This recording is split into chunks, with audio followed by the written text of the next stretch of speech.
America आज संसार में धन और शक्ति की दृष्टि से सर्वोपरि माना जाता है। संसार के अधिकांश राष्ट्र उसके कर्जदार हैं और सबसे अधिक सैन्य सामग्री उसके पास ही है। पर इतनी समृद्धि और सामर्थ्य होने पर भी वहाँ सामाजिक शांति का बड़ा अभाव है। लूटमार, अपहरण, हत्या, आत्महत्या की जितनी घटनाएं वहाँ होती हैं, उतनी शायद ही किसी अन्य देश में होती होंगी। सब प्रकार के साधन होते हुए भी इस तरह का अशांत, असंतुष्ट जीवन व्यतीत करना इस बात का चिन्ह है कि वहाँ के समाज में कोई ऐसी बड़ी जिससे वे वास्तविक सुख से वंचित ही रह जाते हैं। न मालूम वह कौन सी अशुभ घड़ी थी जब धन के लोभी कुछ नर पिशाचों ने अफ्रीका के निरीह हबशियों को जबरदस्ती पकड़कर गुलाम के रूप में अमेरिका में बेचना शुरू किया। उस समय अमेरिका गुलाम के रूप में अमेरिका में उस समय अमेरिका की आबादी कम थी। जमीन जितनी चाहे पड़ी हुई थी, बस वहाँ के गोरों ने इन काले लोगों से पशुओं की तरह काम लेकर अपने वैभव की वृद्धि करनी आरंभ की। वे लोग हबशियों को मनुष्य नहीं समझते थे और उसके साथ कैसा भी व्यवहार कर सकते थे। हबशी दास को मार डालने पर भी कोई कानूनी प्रतिबंध न था और वास्तव में प्रति वर्ष सैकड़ों दास अधिक क्रूरता प्रकृति के मालिकों द्वारा मार दिए जाते थे।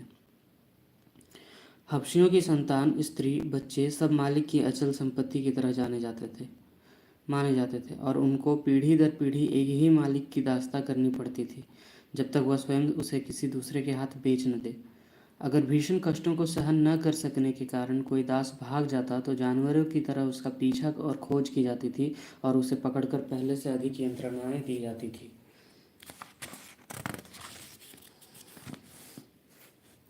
इसी गुलामी की अन्यायपूर्ण प्रथा ने अमेरिकन लोगों के स्वभाव में अनेक ऐसे दोष उत्पन्न कर दिए जिससे उनमें स्वार्थपरता, अनुदारता आदि दुष्प्रवृत्तियों का बाहुल्य हो गया।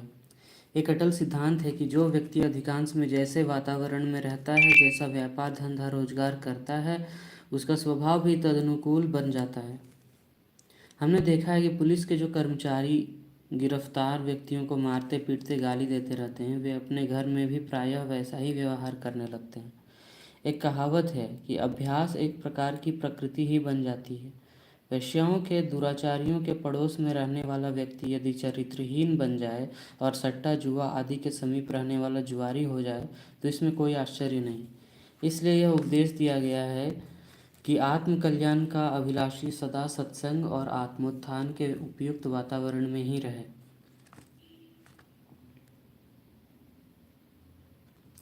अब्राहम लिंकन वह व्यक्ति था जिसने अमेरिका को इस कलंक से मुक्त करने के लिए अपने ही देशवासियों से युद्ध करने का खतरा उठाया और अंत में इसी उद्देश्य की पूर्ति में अपना बलिदान कर दिया। उनके हृदय में आरंभ से ही मानव मात्र की समता और भ्रातृभाव की भावना उत्पन्न हो गई थी और जब कभी वे किसी दास पर जुल्म होते देखते थे तो उनको दुख होता था। उन्होंने एक हबशी लड़की को नीलाम होते देखा। खरीदार उसे चुटकी काटकर और घोड़े की तरह चला फिरा कर देख रहे थे। इससे लिंकन का हृदय ग्लानि से भर गया। उन्होंने उपस्थित जनों से कहा, मैं ईश्वर के नाम पर प्रतिज्ञा करता हूँ कि अगर कभी उपयुक्त अवसर मिला तो इस पापपूर्ण प्रथा को जड़मूल से उखाड़ कर फेंक दूंगा। गरीबी का जीवन। लिंकन का जन्म एक बहुत गरीब घर में हुआ था। उसका पिता बढ़ई का काम करता था।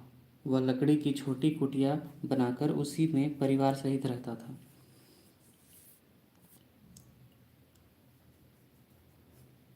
उसे शिकार का भी बहुत शौक था और वह सोचता था कि उसका पुत्र भी बड़ा होकर बढ़ई और शिकारी बनेगा। गरीबी के कारण बचपन में लिंकन के पढ़ने की कोई व्यवस्था नहीं हो सकी। उसे प्रायः पानी भरने, सफाई करने, चक्की पर आटा पिसाने आदि का काम करना पड़ता था। उसका शरीर लंबा और मजबूत था और 7 वर्ष की आयु में ही वह काफ़ी बड़ा दिखलाई पड़ने लग गया था। इस अवस्था में भी उसे पढ़ने का शौक था और जब कभी अवसर मिलता किसी से 2-4 अक्षर सीख लेता था। जिस चक्की का आटा पिसाने जाता था उसी की मालकिन से जब तक आटा पीसता कुछ लिखता और गिनना सीखता रहता था। लिंकन ने एक छोटा सा कमज़ोर कुत्ता सड़क पर पड़ा पाया। उसे उस अनाथ प्राणी पर बड़ी दया आई और उसे घर ले आया। वह कुत्ता भी उसे बड़ा प्रेम करने लगा। वह चक्की तक उसके साथ जाता था। एक बार किसी लड़की ने अकारण कुत्ते को मार दिया तो लिंकन ने उस लड़के को उठाकर जमीन पर पटक दिया और उससे प्रतिज्ञा करा ली कि वह कभी इस प्रकार कुत्तों को न मारेगा। इस अवसर पर लिंकन के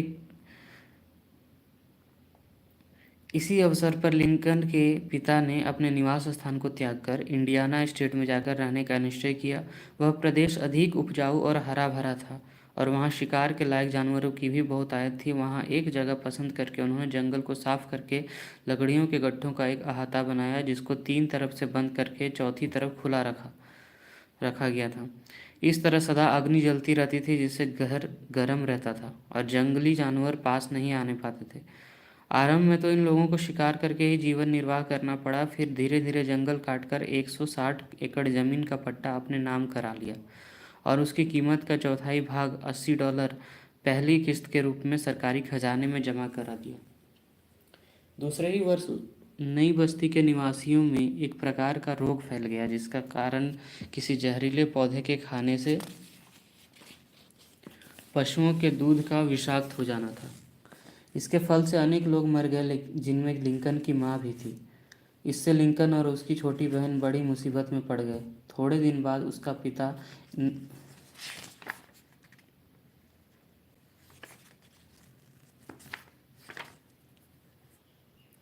थोड़े दिन बाद उसका पिता ने एक अन्य विधवा स्त्री से विवाह कर लिया। इसके पहले पति से 3 बच्चे थे जो साथ में आए।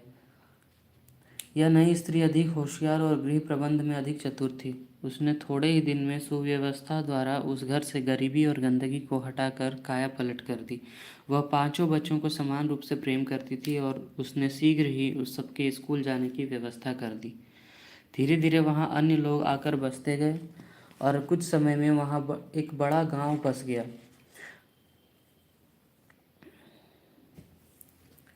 अब अब्राहम काफ़ी बड़ा और खूब मजबूत हो गया था और लोग उसे पहलवान की तरह मानने लगे थे।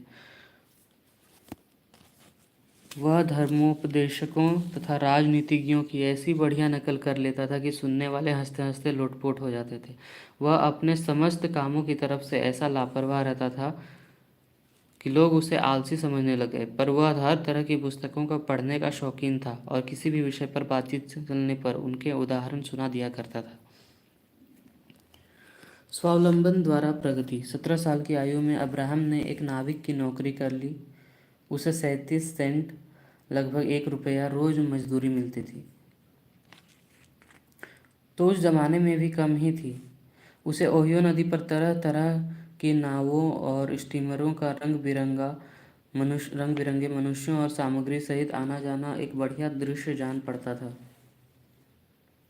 उसे ओहियो नदी पर तरह तरह की नावों और स्टीमरों का रंग बिरंगे मनुष्यों और सामग्री सहित आना जाना एक बढ़िया दृश्य जान पड़ता था।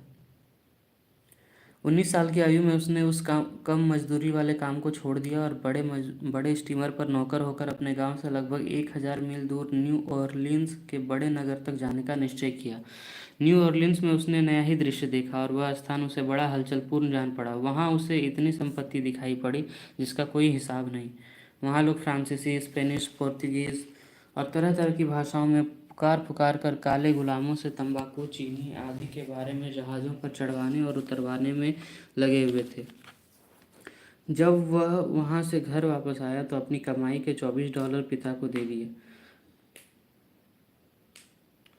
सन 1830 में अब्राहम का पिता इंडियाना को छोड़कर इलियानास रियासत में जाकर बस गया। कुछ समय बाद उसने स्वतंत्र होकर रहने की व्यवस्था की, क्योंकि अब वह 21 वर्ष की आयु का पूर्ण वयस्क हो गया था।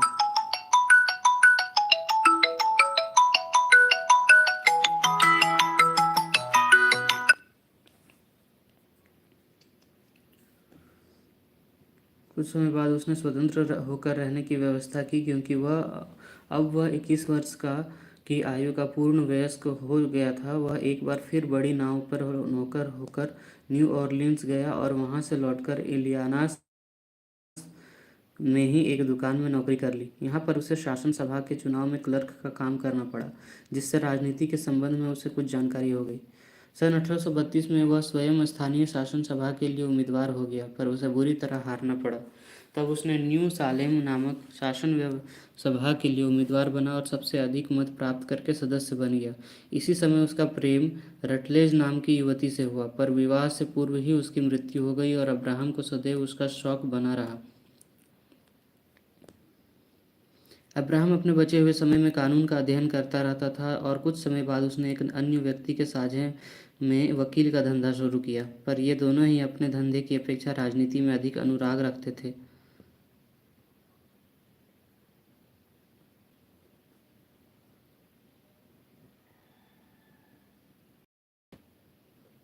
इसलिए थोड़े ही समय में असफल होकर कार्य बंद कर देना पड़ा।